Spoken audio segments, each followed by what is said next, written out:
अस्सलामुअलैकुम एवरीवन। उम्मीद करता हूँ आप सब ठीक होंगे, फिट फाट होंगे। फ़ेडरल पब्लिक सर्विस कमीशन के बारे में पहले मैं अपनी कुछ वीडियोस बना के अपलोड कर चुका हूँ। मेरे चैनल पे आपको फ़ेडरल पब्लिक सर्विस कमीशन की जॉब अप्लाई करने का तरीका मुकम्मल तौर पे वीडियो बना के दिखाया गया है, और आपको चलान फॉर्म फिल करने का तरीका भी एक अलहदा से वीडियो बना कर दिखाया गया है, ताकि बेहतरीन अंदाज में अच्छे से आप चलान फॉर्म की फ़िलिंग करें और किसी भी तरह की मिस्टेक ना हो, क्योंकि उस फ़ी कन्फर्मेशन की वजह से आपकी जॉब अप्लाई करने में प्रॉब्लम आ सकते हैं। और चूँकि आपने वीडियो में देखा भी होगा कि फ़ेडरल पब्लिक सर्विस कमीशन का जब आप ऑनलाइन फॉर्म अप्लाई करते हैं तो उसकी फ़र्स्ट ऑप्शंस में ही आपसे फ़ी डिटेल मांग ली जाती है। उसी हवाले से आपने नेशनल बैंक ब्रांचेस में जब फ़ी जमा करवानी होती है तो उनका ब्रांच कोड भी आपको ज़रूरत होता है। उसका लिंक भी बाकायदा मेरी वीडियोस के डिस्क्रिप्शन में आपको मिलेगा, और इस वीडियो के डिस्क्रिप्शन में भी मैं तमाम डिटेल ऑनलाइन अप्लाई करने की वीडियो और नेशनल बैंक से रिलेटेड उनकी ब्रांच कोड की डिटेल्स, चलान फॉर्म फिल करने के हवाले से तमाम वीडियोस, और उसके अलावा आपको अगर अपना ट्रैकिंग आईडी अप्लाई करने के बाद भूल जाता है और आप अपना प्रिंट आउट नहीं ले सकते, आपको प्रिंट आउट लेने में प्रॉब्लम आ रही होती है, तो रिट्राइव ट्रैकिंग आईडी की नाम से भी मेरी एक वीडियो चैनल पे मौजूद है, जिसमें आप वो ट्रैकिंग आईडी दोबारा फेडरल पब्लिक सर्विस कमीशन से ले सकते हैं, जिसमें आपने सिंपली अपना आईडी कार्ड नंबर और अपना ईमेल एड्रेस मेंशन करना होता है, जो ऑनलाइन अप्लाई करते हुए आप ऑलरेडी अपने फॉर्म में लिख चुके होते हैं। तो अभी कुछ और चीज़ें मैं आपकी खिदमत में हाज़िर करना चाहूँगा। जैसे कोई भी बंदा अपनी जॉब अप्लाई कर चुका होता है तो उसके बाद उसको टेस्ट के प्रिपरेशन के लिए प्रॉब्लम आ रही होती है कि वो कोर्स कहाँ से ले कि जिस कोर्स से उसने अपनी प्रिपरेशन करनी है। नॉर्मली मार्केट में फ़ेडरल पब्लिक सर्विस कमीशन या NTS, PTS, BTS और पता नहीं UTS और कितने टेस्टिंग सर्विसेज के नाम से बुक्स अवेलेबल हैं, जिसमें जनरल नॉलेज के क्वेश्चंस अवेलेबल होते हैं। आप वहाँ से प्रिपरेशन कर सकते हैं, लेकिन आपको पहले ये पता होना चाहिए कि मेरा टेस्ट मेरी पोस्ट के हवाले से कौन से कोर्स कंटेंट के हिसाब से आएगा। तो आप वो सिलेबस, वो कोर्स कंटेंट कहाँ से देखेंगे, आज की वीडियो में मैं आपको वो बताऊंगा, ताकि आप जिस पोस्ट पे अप्लाई कर रहे हैं उस पोस्ट से रिलेटेड ही आप अपनी तैयारी भरपूर अंदाज में कर सकें, बजाय इसके कि आप जनरल नॉलेज की कुछ बुक्स लेकर और जनरल नॉलेज की प्रिपरेशन करते रहें, और जब आपका टेस्ट आए तो वो आपकी पोस्ट से रिलेटेड कुछ ख़ास मटेरियल, जैसे गवर्नमेंट के रूल्स एंड रेगुलेशन की कुछ बुक्स हैं या कुछ लॉ बुक्स हैं, उनके हिसाब से आना हो। तो आइए आज की वीडियो देखते हैं, जिसमें आपको समझाने की भरपूर कोशिश करूँगा कि आपने जिस पोस्ट के लिए अप्लाई करना है उस पोस्ट का सिलेबस आप कहाँ से देखेंगे, कैसे देखेंगे, और उसकी प्रिपरेशन आप कैसे कर सकते हैं। आइए देखते हैं आज की वीडियो। आपने अपना सबसे पहले ब्राउज़र ओपन करना है। ब्राउज़र ओपन करने के बाद आपने मेंशन करना है FPSC यानी फेडरल पब्लिक सर्विस कमीशन की आपने ऑफिशियल वेबसाइट ओपन करनी है। नीचे डिस्क्रिप्शन में आपको मैंने ऑफिशियल वेबसाइट भी दे दी है, आप उस पर क्लिक करके डायरेक्टली ऑफिशियल वेबसाइट ओपन कर सकते हैं। आप जैसे ही ओपन करेंगे फेडरल पब्लिक सर्विस कमीशन की ऑफिशियल वेबसाइट, तो आपने पहले जॉब अप्लाई करते हुए क्लिक किया था जॉब्स की ऑप्शन पर, और आप जनरल रिक्रूटमेंट में आकर करंट जॉब या प्रीवियस जॉब्स में से किसी एक जॉब को सिलेक्ट करके आपने अपनी मुतल्लिका जॉब पे अप्लाई किया था। अब आपने आना है नेक्स्ट स्टेप में एग्जामिनेशन की ऑप्शन पे। जॉब से नेक्स्ट जो ऑप्शन है वो एग्जामिनेशन की है। एग्जामिनेशन में जनरल रिक्रूटमेंट जो आपने पोस्ट अप्लाई की हैं उनकी पोस्ट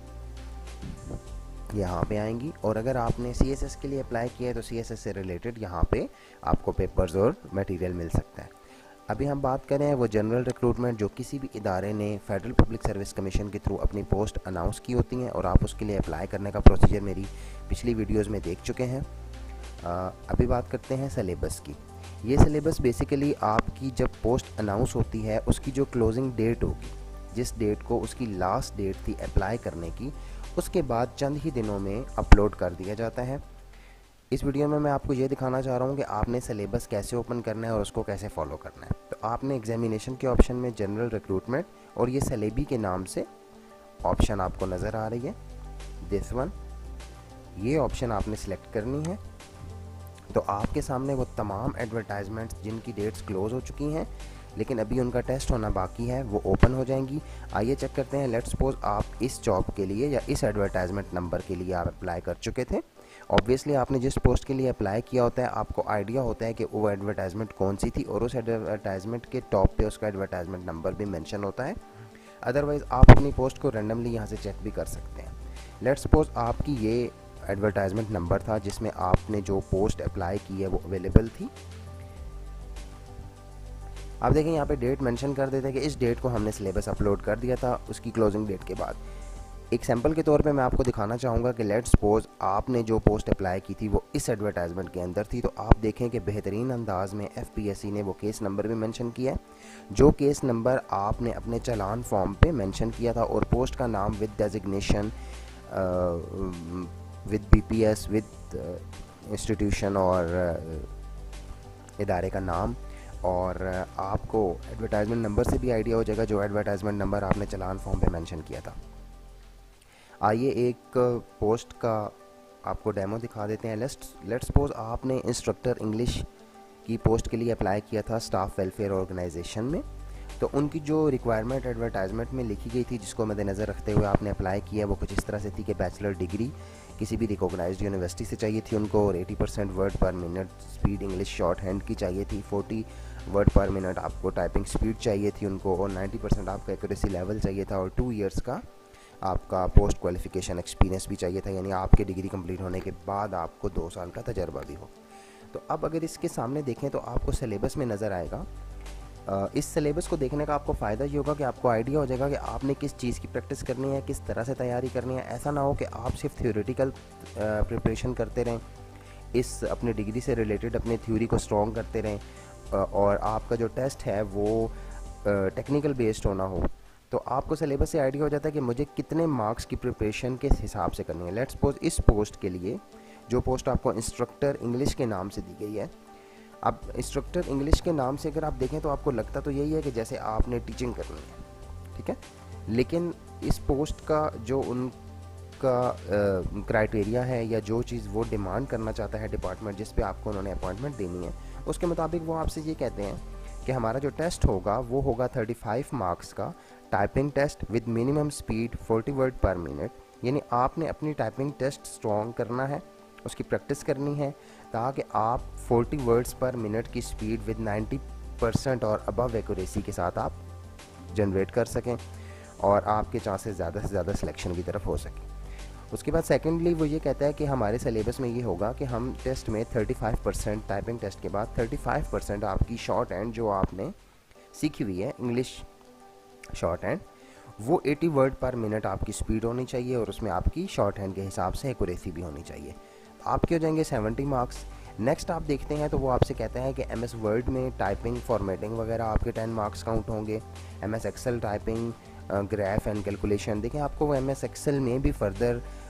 क्लासिफिकेशन बताते हैं कि MS एक्सेल कम्प्लीटली अगर आपको नहीं भी आता तो एटलीस्ट आपके पास ये 2-3 स्किल्स ग्राफ बनाना, कैलकुलेशंस करना और टाइपिंग वगैरह आपको प्रॉपर आनी चाहिए। उसके बाद MS पावर पॉइंट में भी फॉर्मेटिंग, इंसर्टिंग, ऑब्जेक्ट्स वगैरह की ऑप्शंस आपको यूज़ करने आने चाहिए। तो इस सिलेबस को मद्देनज़र रखते हुए आप प्रिपरेशन करेंगे तो आपको प्रिपरेशन करने में आसानी होगी और इंशाल्लाह आप आसानी के साथ टेस्ट को क्लियर भी कर लेंगे। एक और पोस्ट देख लेते हैं। लेट्स सपोज आपके पास एक पोस्ट थी एडमिनिस्ट्रेटिव ऑफिसर की federal board of revenue Islamabad में। तो आपने जब वो पोस्ट अप्लाई कर ली तो इसके बाद आपके पास एक सिंपल कंसेप्ट तो यही आता है कि मेरी ग्रेजुएशन अगर कंप्लीट है और 5 ईयर का मेरे पास एक्सपीरियंस है तो मैं उस हवाले से अपनी ग्रेजुएशन को मद्देनज़र रखते हुए फेडरल बोर्ड ऑफ रेवेन्यू की पोस्ट और एडमिनिस्ट्रेटिव क्वालिटीज़ को मद्देनज़र रखते हुए प्रिपरेशन कर लूँगा, या कोई भी बुक्स जो मार्केट में अवेलेबल हैं FPSC की जनरल प्रिपरेशन के लिए उनसे देख के मैं जनरल नॉलेज और डिफरेंट सब्जेक्ट्स की प्रिपरेशन करके ये टेस्ट क्लियर कर लूँगा। तो ऐसा पॉसिबल नहीं है। सिलेबस को देखते हुए आपको ये आइडिया हो जाता है। लेट्स सपोज इस पोस्ट में अगर आप देखें तो एडमिनिस्ट्रेटिव ऑफिसर की पोस्ट में ये आपको बताता है कि 20 मार्क्स का आपका होगा इंग्लिश का टेस्ट और बाकी 80% मार्क्स जो होंगे वो आपके होंगे प्रोफेशनल टेस्ट से। तो अगर आप जनरल नॉलेज की बुक्स को स्टडी करते रहेंगे तो मेरे ख्याल में आप इनकी रेलेवेंट जो प्रोफेशनल रिक्वायरमेंट्स हैं उनको पूरा नहीं कर सकेंगे। तो बेहतरीन हल ये होता है कि आप सिलेबस को पहले देख लें। लेट्स सपोज अब यहाँ पे आपको 20 मार्क्स के ग्रामर यूज़ और सेंटेंस स्ट्रक्चरिंग आएगा। उसके अलावा बाकी आप जनरल नॉलेज पे अपना टाइम ज़ाया करने के बजाय इनके मुतलका कोर्स कंटेंट को फॉलो करें और उसी पे काम करें ताकि आप रेलेवेंट टेस्ट की तैयारी भरपूर अंदाज से कम टाइम के अंदर भी अच्छे अंदाज में कर सकें। जैसा कि अब एडमिनिस्ट्रेटिव ऑफिसर के लिहाज से इन्होंने जो 80% आपका टेस्ट देना है रिटर्न में वो इन टॉपिक से रिलेटेड होगा, जैसे rules of business 1973 as amended, secretariat secretariat instructions की एक प्रॉपर बुक है जो आपको इस्लामाबाद में कैपिटल लॉ बुक के नाम से कमर्शियल मार्केट में एक शॉप है जहां से आपको इजीली मिल सकती है। वैसे भी बहुत सी शॉप्स हैं जहां से आपको ये मिल सकती हैं, लेकिन चूँकि गवर्नमेंट एम्प्लॉइज़ की लॉ से रिलेटेड ज़्यादातर बुक्स जो हैं वो आपको capital law book Rawalpindi commercial market के करीब एक शॉप है वहाँ से मिल जाती हैं। मैं ख़ुद अपने फैसिलिटी के लिए काफ़ी सारी बुक्स वहाँ से परचेज़ करता हूँ, तो आपको भी रिकमेंड करूँगा कि आप वहाँ पे जाएँ, अपने गवर्नमेंट जॉब से रिलेटेड रूल्स एंड रेगुलेशन की बुक्स वहाँ से आप इजीली परचेज़ कर लें। उसके बाद आप देखें सिविल सर्वेंट एक्ट 1973 और इसी हवाले से government servant conduct rules 1964, functions of human resources management, administrative ethics. तो ये वो चीज़ें हैं कि जिनको आप मद्देनज़र रख के, जिन पे आप वर्क करके, जिनसे रिलेटेड बुक्स परचेज़ करके आप अपनी किसी भी जॉब की प्रिपरेशन इजीली कर सकते हैं। तो इसको ड्रैग डाउन अगर करें तो आपके पास तमाम जॉब्स की इन डिटेल जो है वो कोर्स कंटेंट अवेलेबल होता है, सिलेबस अवेलेबल होता है, ताकि आप उसके मुताबिक अपनी पोस्ट की तैयारी कर सकें, बजाय इसके कि आप जनरल नॉलेज की फ़जूल किस्म की बुक्स परचेज़ करें और उनसे जनरल नॉलेज का डाटा अपने दिमाग में महफूज करने के लिए मुख्तलिफ़ तरीके के और भी ज़राए इस्तेमाल करते रहें। तो बेहतरीन हाल ये है कि आप अपनी जो पोस्ट आपने अप्लाई की है उससे रिलेटेड आप अपना सलेबस देखें और उस सलेबस को मद्देनज़र रखते हुए आप